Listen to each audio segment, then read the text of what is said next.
Radioactive isotopes have various benefits for various things. Radioactive isotopes can be used within a plant, animal, or human being to follow the movement of certain chemicals. They have multiple uses, such as imaging, being used as tracers to identify unusual bodily processes, testing of new drugs, and research into new cures. In a plant, in order to trace the phosphorus uptake, biologists can add a small amount of radioactive phosphorus 32 to the fertilizer and then measure the rate at which radioactivity appears in the leaves. Once the information is collected, it could help identify the plant's types that can absorb phosphorus quickly, resulting in more food or fiber at cheaper prices. That could really benefit our society by providing more for less. The environment could also benefit from radioisotopes.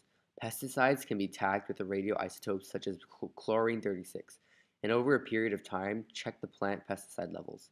Doing this can show how much the plants actually take in and how much is carried off in runoff water, so we can save more pesticides. Radioactively labeled molecules can be used as tracers to identify things. This is possible because elements concentrate in certain parts of the body. For example, iodine in the thyroid and potassium in the muscles. When you inject a person with tracers, the isotopes will emit radiation, and a special camera can take photos of the internal workings of the organs, which will then lead to a diagnosis. Go. The main danger in using radioactive tracers are that they damage molecules, mainly DNA, when they release radioactive particles that break up and form abnormal bonds. Also, with that, radioisotopes are very expensive. They can also be hazardous. Some radioactive isotopes have very short half-lives, so they must be used very quickly. If they are not used in a very controlled environment, they can be very dangerous.